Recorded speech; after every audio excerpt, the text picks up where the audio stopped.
আহমদুল্লাহর গালে গালে। আমার জেদ হয় না, আমার ঘৃণা বা আমার সে তাকে প্রতিপক্ষ মনে করে যে একটা মারমার কাটকাট ভাব, সেটা হয় না। আমার মায়া হয়, করুণা হয়। ডেফিনেটলি তার অবস্থানটাকে আমি অপছন্দ করি, কিন্তু তার প্রতি আমার করুণা। এরা কে নাকি নবী ছিল না, জুতা দা কইলা বাড়ি দেওয়ার লাগে না রে। জামাতকে আমরা কেন পছন্দ করি না? একটা মাত্র কারণে, জামাতের প্রতিষ্ঠাতা আবুল আলা মওদুদী নবী বিদ্বেষী। এরা মওদুদী নামের পর রহমাতুল্লাহ আলাইহি শব্দ ব্যবহার করে। আপনাদের পিছনে কোন সুন্নি মুসলমান নামাজ পড়া ঠিক হবে না। আলাউদ্দিন জিহাদির জায়গায় আসতে তাহিরি সাহেব আপনার আরো 100 বার জন্ম নিতে হবে। যারা সুন্নিদেরকে মাজার পূজারী বলবে, কবর পূজারী বলবে, এদের বউ তালাক হয়ে যাবে। আমি কিন্তু আজকে থেকে গত পরশুদিন থেকে একটা কাজ করতেছি যে আলেমদের মধ্যে যদি কোনো ত্রুটি হয় আমরা এটা গোল টেবিলে বসে সমাধান করব। কেন? এটা আমি সিদ্ধান্ত নিয়েছি, কারণ আমরা আলেম একজন আরেকজনকে ভুল ধরি। আমাদের তাহেরি কিয়াম করতেছে, ওগুলো গোমরা দিয়ে বসে রয়েছে। আসসালামু আলাইকুম ওয়া রাহমাতুল্লাহি ওয়া বারাকাতুহু। প্রিয় ভাইরা, আপনারা ভিডিওর ক্লিপগুলো দেখেই বুঝে নিয়েছেন যে আমি কোন বিষয়টা আপনাদের সম্মুখে উপস্থাপন করতে চাইতেছি। বন্ধুগণ, শেখ আহমদুল্লাহ সাহেবের একটা বক্তব্য নিয়ে মুফতি গিয়াসউদ্দিন তাহিরি সাহেব এমনভাবে বক্তব্য উপস্থাপন করেছিলেন, যার পর এই গিয়াসউদ্দিন তাহিরির উপর অনেক আলিম সমাজের ক্ষোভ এবং ঘৃণা সৃষ্টি হয়েছে গিয়াসউদ্দিন তাহিরির উপরে। এ বিষয়ের উপর আজকে আমরা অনেকজনের বক্তব্য শুনবো। তার মধ্যে উল্লেখযোগ্য রয়েছে আলাউদ্দিন জিহাদি এবং গিয়াসউদ্দিন তাহিরের মধ্যে যে কন্ট্রোভার্সি হয়েছিল, সেই বিষয়টা নিয়ে আলাউদ্দিন জিহাদি সাহেব কী বক্তব্য দেন এবং গিয়াসউদ্দিন তাহির সাহেব শেখ আহমদুল্লাহকে কিভাবে বলেছিলেন, এবং আরেকজন মুফতি বা শেখ উনি শেখ আহমদুল্লাহকে কীরকম মানে জুতা দিয়ে মারার জন্য কীরকম মানুষকে উৎসাহিত করতেছেন, সে বিষয়টা আমরা আজকে এই ভিডিওর মাধ্যমে দেখার চেষ্টা করব। আশা করি যারা ভিডিওটি ক্লিক করেছেন আপনারা সম্পূর্ণ ভিডিওটি দেখার চেষ্টা করবেন, তাতে আপনারা বুঝতে পারবেন যে বিষয়টা কি রয়েছে এবং কেন এরকম করা হইতেছে। বন্ধুগণ, আসুন আমরা একে একে প্রত্যেকের বক্তব্য শোনার চেষ্টা করি এবং ভিডিওতে দেখার চেষ্টা করি। আসুন আমরা ভিডিও দেখি। তুমি ক্ষমা চাও না। দর্শক, বাংলা ছায়াছবির গানকে নকল করে আমাদের এক ডেক পূজারী, সিন্নি পূজারী, মাজার পূজারী, দরগা পূজারী শেখ আহমদুল্লাহকে নিয়ে চমৎকার একটি গজল সে পরিবেশন করেছে। সে সার্থক, তার গজল ভাইরাল। আমি ইতিমধ্যে দেখলাম 11 লাখ ক্রস হয়ে গেছে, কমেন্ট 28,000 প্লাস, এবং প্রতিটা কমেন্টস 1% কমেন্টস এরকম হয় নাই যে হুজুর আপনার গানটা খুব সুন্দর হয়েছে। সবাই কইতেছে তোর জুতাটা দিমু, তোর জাড়াটা দিমু, তোর বুটটা জাড়াটা দিমু, জুতার মধ্যে মুরগার লেদা ভিজায় পরে তোর কপালও দিমু। এই সমস্ত মানে কমেন্ট গুলা মানে অসাধারণ। এক একটা কমেন্ট আপনি পড়লে আপনার মন শান্তি হয়ে যাবে। শেখ আহমদুল্লাহর প্রতি মানুষের কতটা ভালোবাসা, কতটা শ্রদ্ধাভাজন ব্যক্তি, এটা আমাকে নতুন করে ভিডিও করে প্রমাণ করার কোনো প্রয়োজন নেই। শেখ আহমদুল্লাহ এই বিষয়ে চুপ রয়েছেন, আমরা এই বিষয়ে চুপ রয়েছি। কারণ কামড় দিলে হাঁটুর নিচেই কামড় দিবে, ঘেউ ঘেউ করে অটোমেটিক ঠান্ডা হয়ে যাবে। এটা নিয়ে কথা বলার তেমন কোনো প্রয়োজন নাই। কিন্তু সম্প্রতি সময়ে এই পাগল কি করছে, লারা দিছে। কি পাগলে কি কয় একটু শুনেন না, আমরা তার মুখ থেকে শুনে আসি। কি দোষ করেছো জাতির সামনে সে কথা বলো না, জাতির সামনে সে কথা বলো না, মানে সোর না আর কি, এমনিতেই মানে কি যে আসলে ভাইরাল নিয়ে হওয়া যায়। আসলে একটা পেজে ছাড়লো, দেখলাম ভাইরাল মোটামুটি হয়ে গেছে, 10-11 লাখ যেহেতু ভিউ হয়ে গেছে, ভাইরাল হয়ে গেছে। এখন এই ভাইরালের কি দরকার? এই ভাইরালের জনপ্রিয়তাই মানুষকে কোথায় নিয়ে যাবে, মানে গর্তে নিয়ে পৌঁছায় দিবে। সেই গর্তে যাওয়ার জন্য প্রস্তুত, কোনো সমস্যা নাই। তো আহমদুল্লাহ সাহেবকে নিয়ে ভিডিও করে ভাইরাল হওয়ার ধান্দা আর কি। তার গজলের সুরে সুরে সেই শেখ খাওরা বাপ্পারাজের গানের নকল করে চমৎকার গানটি দেখি না। ও আহমদুল্লাহ তুমি ক্ষমা চাও না। আবার তার গানের নিচে মনে করেন যে স্ক্রিনের মধ্যে তার নাম হাফেজ কারি লেখা, মোবাইল নাম্বার দিয়ে দিছে। আমি অবশ্য তার নাম কইতাম না, কারণ তার উদ্দেশ্য কি এটা আমার জানা আছে। তার মোবাইল নাম্বারটাও দিয়ে দিছে। আপনারা চাইলে হুজুরকে একটু কি কল দিয়ে একটু মিসেড কল দিতে পারেন কিনা, হুজুরকে একটা মিস কল দিয়া মানে একটু ধুলাই দিয়ে দেন। ইতিমধ্যেই একজনে মিস কল দিয়া মানে ফোন দিয়া ধুলাই করছে, ওই ভিডিওটা পরে পরবর্তীতে আপনাদেরকে দেখাবো। তো সে চাচ্ছে, বুঝাই যাচ্ছে যে ভাইরাল হওয়ার জন্য, ভাইরাল হয়ে দুই একটা দাওয়াত পাওয়া যায় না। জাতি এখন সচেতন হচ্ছে, এই সমস্ত আউল ফাউল বাউলদেরকে আর স্টেজে উঠাবে না, বদ্ধ পরিকর। ঠিক না বে ঠিক? এত কুফুরি বলো না, নবীর বিরুদ্ধে বলো না। মানে হ্যাঁ যে গানটা যে লিখছে, মানে গানটার পড়াতে পড়াতে মনে হইব আপনার শরীরের পশম মনে করেন দাঁড়ায় যাব। কেন দাঁড়ায় যাব? তারা যদি পাইতাম, মানে কতক্ষণ তারে মানে উচাইতাম, তারা যদি সামনে পাইতাম, মানে আচ্ছা তাহলে মেহমানদারি করতাম, তারা যদি সামনে পাইতাম মনের স্বাদ মিটাই দিতাম, তারা যদি সামনে পাইতাম মনের কত দুঃখ কত মানে কল্পনা জল্পনা আশা সবকিছু তার উপর দিয়ে আমি মিটাই দিতাম। এই গরমের মধ্যে বাজান তুই কই থাকস, আমার সামনে আয়, আমার সামনে আয়। শেখ আহমদুল্লাহ কুফরি করে, এত কুফরি ভালো না। শেখ আহমদুল্লাহ সাহেব, প্রিয় দর্শক, শেখ আহমদুল্লাহ কোন রত্ন এই জাতি ভালো করে চিনেছে। শেখ আহমদুল্লাহ কোন পর্যায়ের আলেম এই জাতি তাকে ভালো করে নুফে নিয়েছে। এই জাতি তাকে যথেষ্ট সম্মান দিতে প্রস্তুত রয়েছে। অতএব এই ছাগলের 3 নম্বর বাচ্চার মতো পিছন দিক থেকে লাফাইলে দুধ না খেয়ে কোনো লাভ হবে না। জাতি তোমাদেরকে চিহ্নিত করে ফেলছে, তোমরা কোন নাম্বারের আলেম, তোমরা কোন নাম্বারের ফুজারি, এটা ভালো করে জানে। এর ভিতরে আগা থেকে নিচ পর্যন্ত আপনি দেখবেন যে পায়খানা ছাড়া আর কিচ্ছু নাই, এলেম কালাম বলতে কিচ্ছু নাই, শুধুমাত্র ধর্ম ব্যবসা, শুধুমাত্র এই ধর্মটাকেই পুঁজি করে এদের পথ চলা। আর না হয় কোনো কিছু করে খেতে পারবে না। ধর্মটাকেও ভালো করে শিখে নাই, লেখাপড়াটাও ভালো করে শিখে নাই।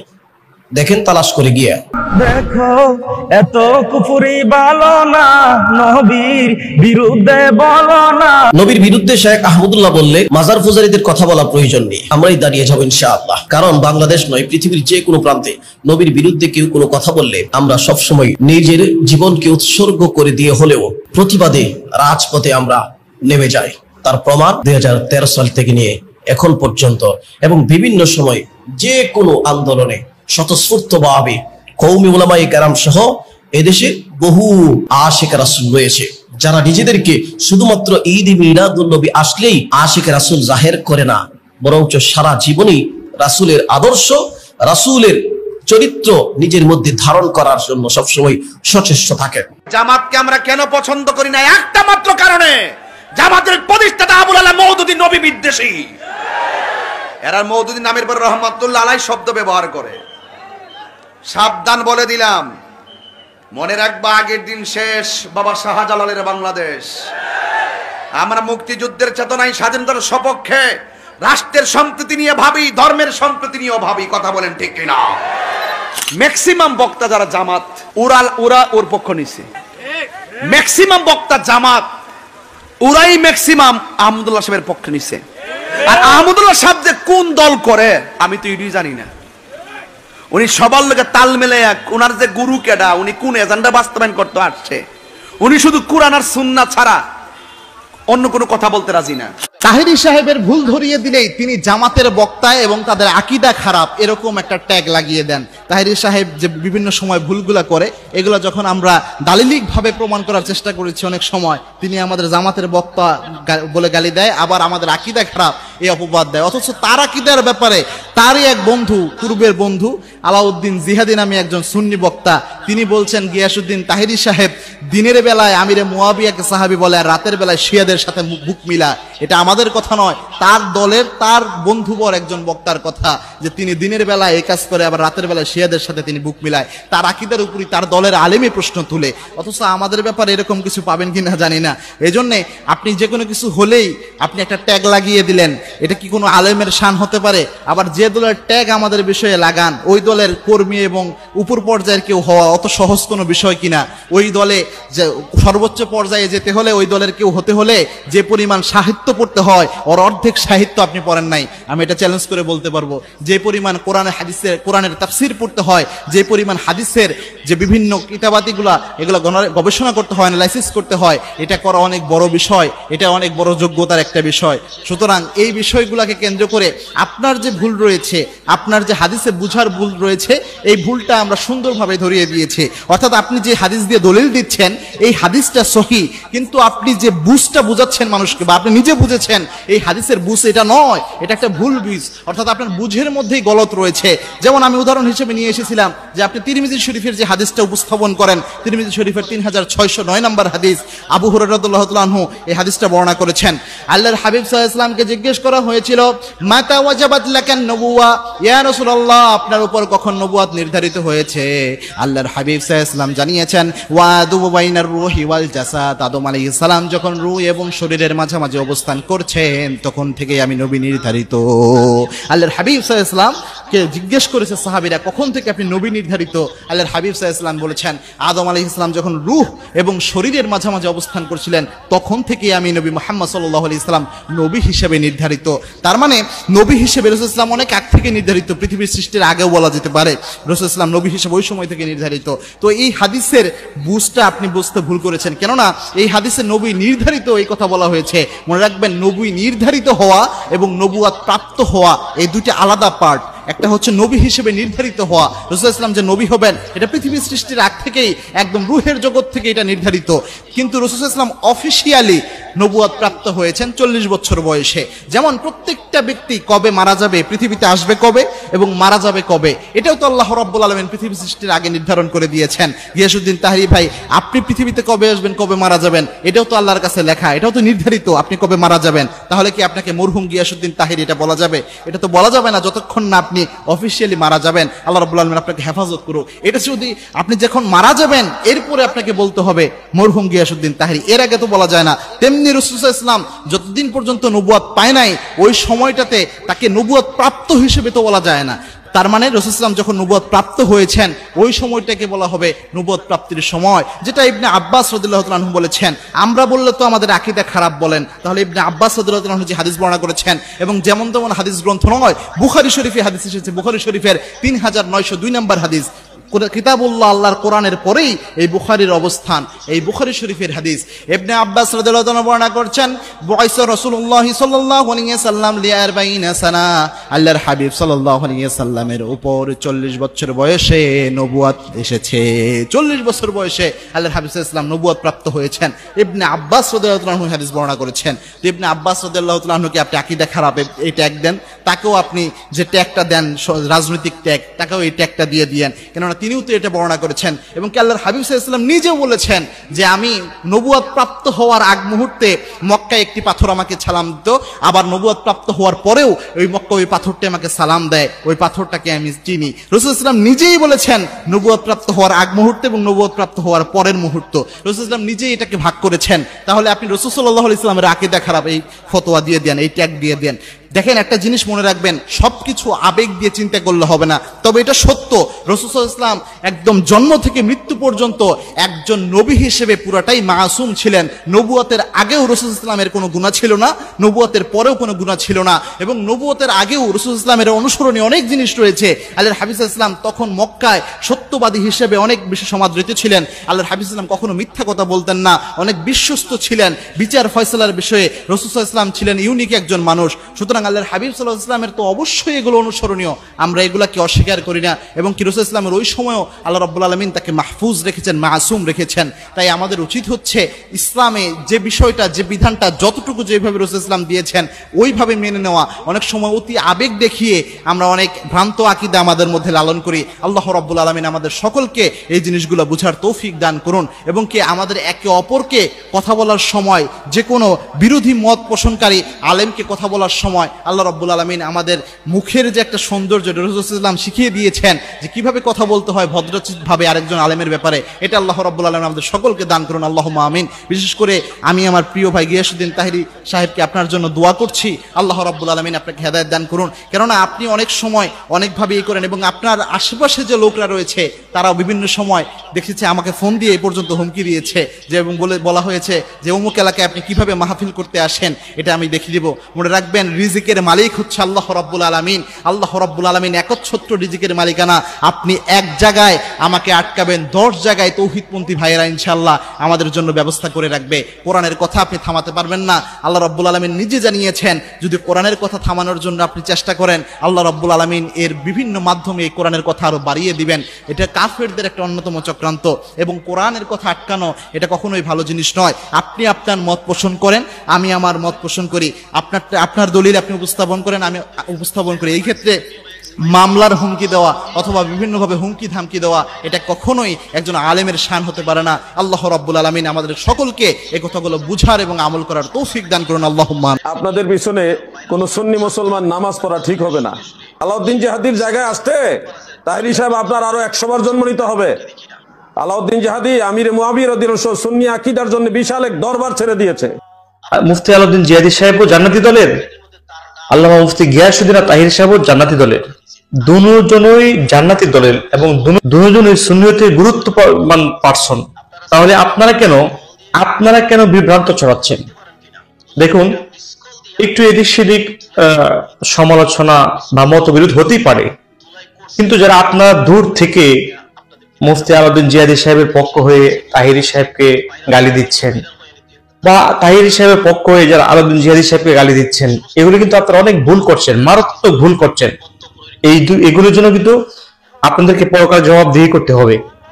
শুধু দুনিয়ার বুকে নয়, দুনিয়ার বুকে তো আমাদের সুন্নিয়তে অনেক ক্ষতি হচ্ছেই, মৃত্যুর পরেও কিন্তু জবাবদিহি করতে হবে।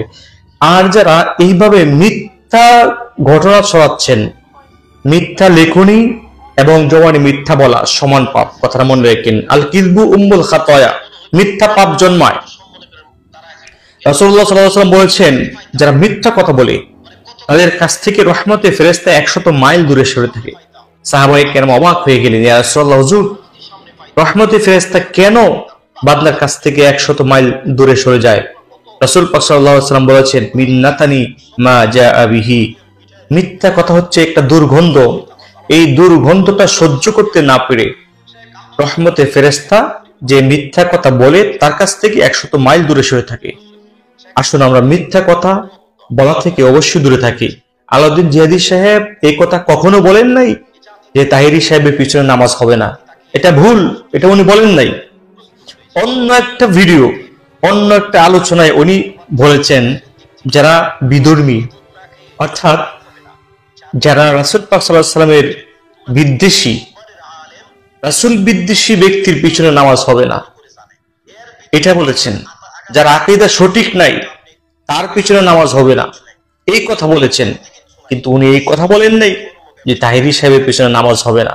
এমন বিভ্রান্ত ঘটনা, এমন বিভ্রান্ত নিউজ আপনারা কখনোই ছড়াবেন না, পরকালে কিন্তু এই জন্য জবাবদিহি করতে হবে। যদি কোনো ধরনের ত্রুটি হয়, আকীদার ত্রুটি হয়, আমি কিন্তু আজকে থেকে গত পরশুদিন থেকে একটা কাজ করতেছি যে আলেমদের মধ্যে যদি কোনো ত্রুটি হয় আমরা এটা গোলটি বিলিভাষা সমাধান করব। কেন? এটা আমি সিদ্ধান্ত নিয়েছি, কারণ আমরা আলেম একজন আরেকজনের ভুল ধরি, তখন ফেসবুকের ভিতরে আমার পক্ষে একদল বাইর, ওনার পক্ষে আরেক দল বাইরে শেষ পর্যন্ত এমন একটা ফেসবুকে কাদা চোরাচুরি হয়, শেষ পর্যন্ত আমার কেল্লা নিয়ে নায়কের মাথাত লাগাই দেয়, আরেকজন নিয়ে আরেকজনের কেল্লা নিয়ে আরেকজনে লাগাই দেয় যে একটা নাচানাচি ঠেলাঠেলি ইউটিউবাররা ইনকামের দান্দা করে, লাস্টে আমরা বান্দা ফুরি, দিন শেষে ইসলামের ক্ষতি হয়। কথা কোন ঠিক না বেঠিক? এই জন্য আমি সব গণনার আলেমদেরকে বলবো, যদি আপনাদের মধ্যে কোনো সমস্যা থাকে আপনারা একটা কাজ করবেন, ব্যক্তিগতভাবে ফোন দিবেন, ফোন দিয়ে এক জায়গায় বসবেন, বৈশা সমাধান করবেন। কিন্তু ওই যে অনলাইনে ফেসবুকে ওই কোনো ধান্দাবাজকে সুযোগ দেওয়া যাবে না। এমনি তো অনেক শত্রু আছে কিনা বলেন? এরপরে তাদেরকে সুযোগ দেওয়া যাবে না, ফেসবুকের কাদা ছোড়াছুরি করা যাবে না, এবং কমেন্টস বক্সে কোনো গালাগালি করা যাবে না। যদি কোনো সমস্যা হয়, এটা বাংলাদেশ যে কোনো জায়গায় যাওয়া যায়, কথা করে একটা ফোন দিবেন, ভাই আপনার বক্তব্য আমার কাছে সমস্যা মনে হয়েছে, তো ভাই কিভাবে এটা সমাধান করব? ফেসবুকে আর না, ঠিক আছে আপনি আসেন, আইসা এক জায়গায় বসবেন, বৈশা এটা সমাধান করবেন, এরপরে সমাধানটা ফেসবুকে দিবেন, জাতি, জনগণ, দেশ একটা ভালো মেসেজ পাবে। কথা কোন ঠিক না বেঠিক? তৃতীয় পক্ষ আর সুযোগ নিতে পারবে না। কথা কোন ঠিক কিনা? কিছু কিছু লোক আছে মজা মারে, এই জন্য এই সুযোগ দেওয়া যাবে না। ওই দান্দাবাজদের ধান্দাকে বন্ধ করে দিতে হবে। কথা কোন ঠিক না বেঠিক? আল্লাহ পাক আমাদের সকলকে বোঝার তৌফিক দান করুক, আমিন। আরেকটা কথা বলে দিই, শেষ কথা, আখিরি কালাম, শেষ কথা হলো, মা বাপের মনে কখনো কষ্ট দিবেন না। মা বাপের মনে কষ্ট দিয়ে আমার সামনে বসে ওয়াজ শুনবেন, এত বড় স্পর্ধা আপনার মতো মুড়ি তাহিরি দরকার নাই। যেই পিসাব বলবে মা বাপের সেবা লাগতো না, আমি তো তোর সব, এটা পিসাব না, এটা সকালবেলার পেশাব। এই ফলাফান্ডে 3 বার ঠিক। ওই পিসাবরে আমরা মানি, ওই পিসাবরে মানি। একটা হইল মাছ যদি আয়া খ, আমরা দেশে কিছু মুরিদ আছে না, একটা হইল মাছ গাথার থেকে পাইছে, বৈশালের গাথার থেকে পাওয়ার পরে আরে একবার বৈশালের কথা মনে হয়েছে, একবার আরে যাকে ফরক মনে বৈশালে মনে করেন একটা গাতার মধ্যে একটা হইল মাছ পাইছে, পাইয়া ইডারে নাহে দিয়া ওই যে এটা দিয়ে একটা সুতা ডুহাইয়া হাতের মধ্যে লয়ে গেছে পিসাবের বাড়িতে, যাই করতেছে বাজান একটা গাতার মধ্যে 1 বছর পরে হিচ্ছিলাম, একটা হইল মাছ পাইছি, পিসাবকে কি দরকার ছিল তোমার মার কাছে দাও, এটা জিয়াই রাখুক দে। দরকার ছিল পিসাবরে বলার যে একটা হইল পাইছো তোমার মা বাপ লইয়া খাও। এই কথাটা বলার পরে যদি ফুলা যদি বাড়িতে হোল মাস্টার লয়ে যেত, আমার মনে হয় যে পৃথিবীতে এমন কোনো মা বাপ নাই যে কইতো না যে ফুতরে তোর ফিরে বাইতে লয়ে গেছ, আমার লাগে বাড়াই দিচ্ছে, ফুত আমি পাইছি, আমি খাইছি, যা আমি তোর অনুমতি দিলাম, তুই তোর ফির সাহেবের কাছে লয়ে যা। কথা কোন ঠিক নেই? ঠিক নেই কথা ঠিক নেই? এই জন্য যুবক ভাইরা, মা বাপ তোমার শত্রু না, মা বাপ তোমার বন্ধু। এই জন্য আল্লাহ পাক আমাদের সকলকে মা বাবার খেদমত করার তৌফিক দান করে, বলেন আমিন। মা বোনেরা আছে একটু জিকির করতে, একটা 5 মিনিট জিকির করে মানে একজন কইছে ওই না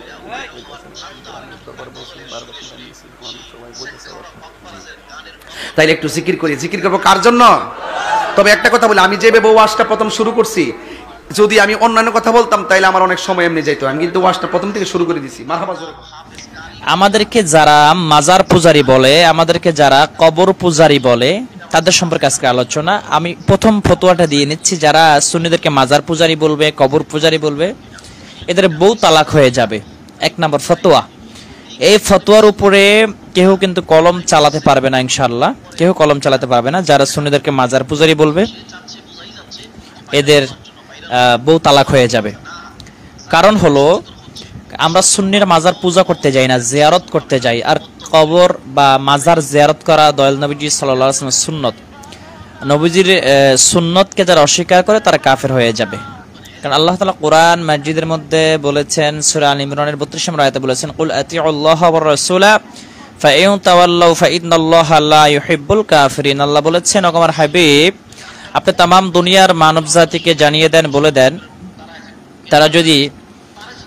তারা যেন আল্লাহ এবং আল্লাহর রাসূলের ইত্তেবা মানে অনুসরণ করে, অনুকরণ করে। ফাইন তাওয়াল্লাউ, তারা যদি মুখ ঘুরিয়ে নেয়, মুখ ফিরিয়ে নেয়, আপনি জানিয়ে দেন ফাইন্নাল্লাহা লা ইউহিব্বুল কাফিরিন, কোন কাফের বেঈমানদেরকে আল্লাহ ভালোবাসেন না। এটা আল্লাহর কোরআনের আয়াতের ঘোষণা, আল্লাহর ঘোষণা। তাহলে যারা নবীজির হাদিসকে অস্বীকার করবে, ওরা তো কাফের হয়ে যাবে, ওরা কাফের এক কথায়। দ্বিতীয় হচ্ছে, আমরা সুন্নি যারা, আমরা মাজারে যাই, জিয়ারত করি, আমরা পীরের কাছে কিছু চাই না, আমরা পীরকে ওসিলা করে আল্লাহর কাছে চাই। অবতাকু ইলাইহিল ওসিলা, আমরা ওসিলা দিয়ে আল্লাহর কাছে চাই, পীরের কাছে কেউ কখনো চায় না। আর যারা চায় তারা না বুঝে চায়। আর 2 নম্বর হচ্ছে, আমরা মাজারে যে জিয়ারত করার জন্য, সেজদা দেওয়ার জন্য নয়। কারণ সেজদা হচ্ছে একমাত্র আল্লাহর জন্য, তাজিমি সেজদা বলতে কিছু নাই। কারণ আল্লাহ ছাড়া কারোর জন্য যদি সেজদা করা হয়, এটা শিরক হয়। লা তুশরিক বিল্লাহ ইন্নাশ শিরকা লাযুলমুন আযীম। আল্লাহ কোরআনে বলেছে, তোমরা শিরিক করো না, কারণ শিরিক, নিশ্চয়ই শিরক হলো মহা জুলুম। তাহলে আমরা কিন্তু আহলে সুন্নাত ওয়াল জামাতের আকীদা হলো, কখনো আহলে সুন্নাত ওয়াল জামাতের আকীদা যারা বিশ্বাসী, তারা কখনো মাজারে গিয়ে সেজদা দেয় না। তাহলে মাজারে আমরা পূজা করলাম কিভাবে?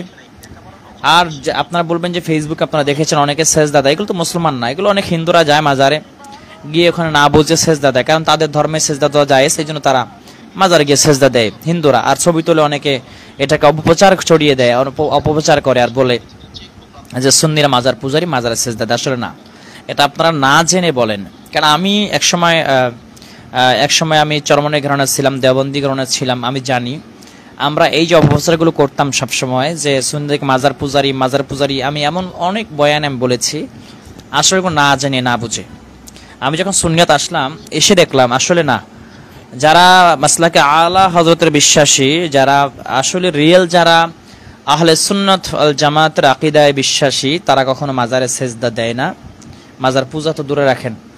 আর এখানে তার একটা কথা বলতে চাই, যারা মাজার পূজা এবং জিয়ারত কাকে বলে আর পূজা কাকে বলে বুঝে না, এরা তো মুসলমান নয়। অনেকে বলে যে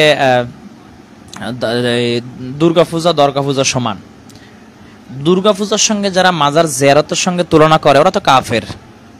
কারণ আল্লাহ কোরআনে বলেছে আউলিয়াদের সম্পর্কে, আল্লাহ কোরআনে বলে, আলা ইন্না আউলিয়া আল্লাহি লা খাউফুন আলাইহিম ওয়া লা হুম ইয়াহজানুন।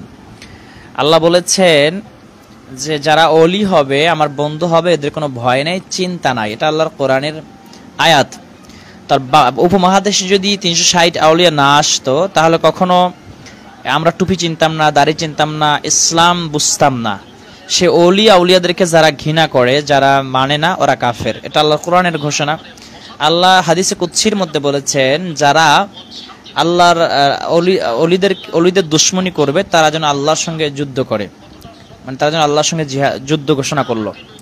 অতএব কত বড় একটা কথা। অতএব আল্লাহর সঙ্গে যুদ্ধ ঘোষণা করতে বলা হয়েছে, মানে যারা অলিদের দুশ্মনী করবে, ওরা কাফের, ওরা ঈমান হারা হয়ে যাবে, ওরা জাহান্নামের কীট হয়ে যাবে।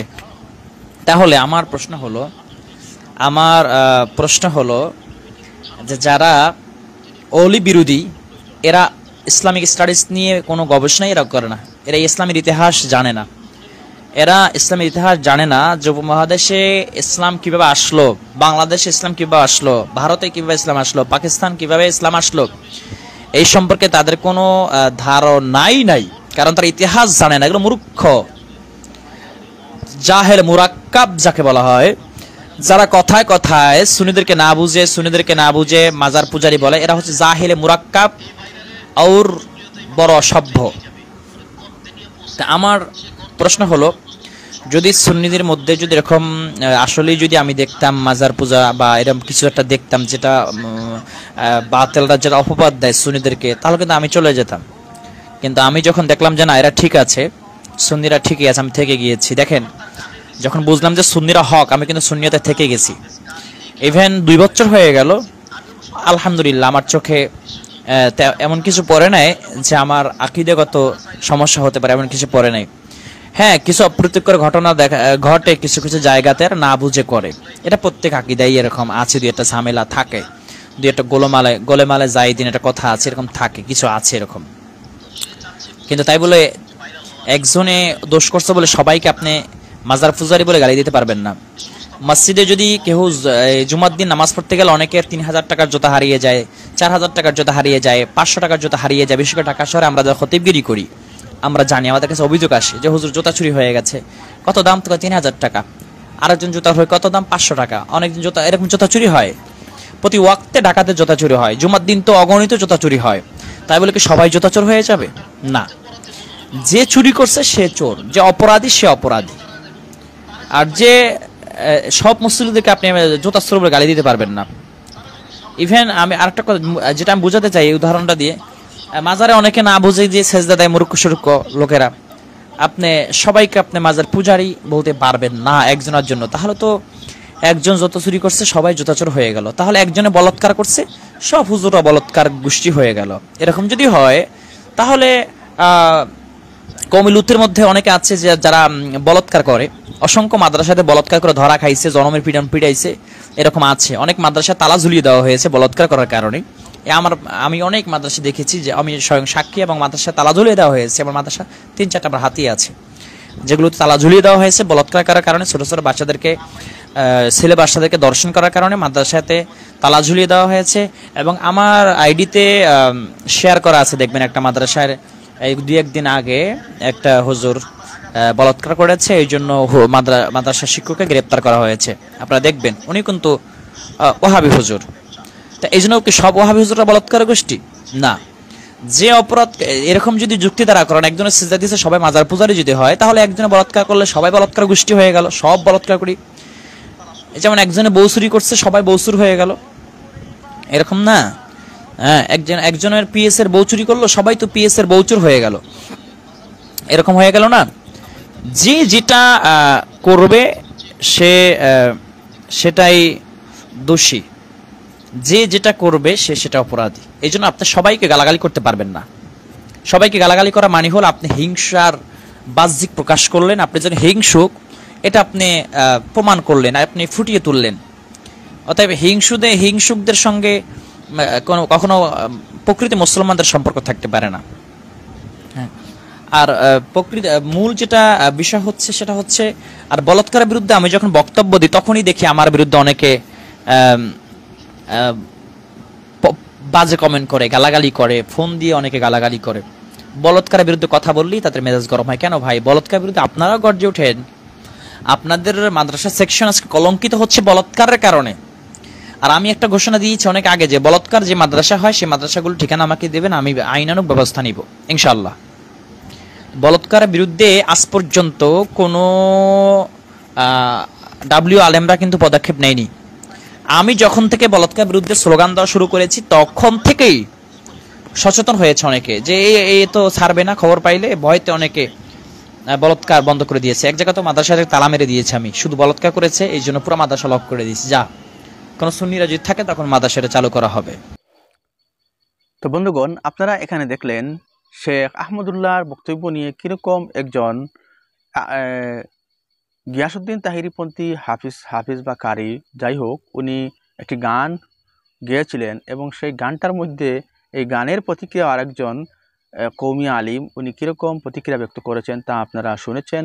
এবং গিয়াসউদ্দিন তাহিরি সাহেব কীরকম বক্তব্য দিতেছেন শেখ আহমদুল্লাহর বিরুদ্ধে, এবং গিয়াসউদ্দিন তাহিরি আলাউদ্দিন জিহাদিকে কি বলেছিলেন তাও আপনারা দেখেছেন। এবং তারপরেও গিয়াসউদ্দিন তাহিরি এখানে বলতেছেন যে উনি কি করবেন না, আর এরকম কোনো আলিমের ভুল হলে গোল টেবিলে বসে বৈঠক করে সমস্যা সমাধান করবেন, এরকম আর মাইকের মধ্যে বলবেন না, এরকম সিদ্ধান্ত নিয়েছেন। তার মানে গিয়াসউদ্দিন তাহিরি সাহেব উনার ঘরানার যেসব আলিম উলামা রয়েছেন, বড় বড় সিনিয়ররা রয়েছেন, উনাকে শাসন করেছেন এবং সেই শাসনে উনি নিশ্চয় শর্মিন্দা হয়েছেন এবং তাই এরকম কথা উনি বলতেছেন। আমি আশা করি গিয়াসউদ্দিন তাহিরি সাহেব বা যে কোনো আলিমই এরকমের ফালাফালি বা এরকমের কোনো আলিমকে জুতামারো তালে তালে বা নানান ধরনের খারাপ মন্তব্য করা থেকে বিরত থাকবেন এবং আমাদের ইসলাম যাতে সুন্দরভাবে আমরা ইসলাম যাতে প্রচার করতে পারি সেদিকে লক্ষ্য রাখবেন। বন্ধুগণ, চ্যানেলে যারা নতুন এসেছেন অনুগ্রহ করে আমাদের এই চ্যানেলটাকে সাবস্ক্রাইব করে সঙ্গে থাকবেন যাতে আরো সুন্দর সুন্দর ভিডিও আপনাদের সম্মুখে উপস্থাপন করা যায়। আসসালামু আলাইকুম ওয়া রাহমাতুল্লাহি ওয়া বারাকাতুহু।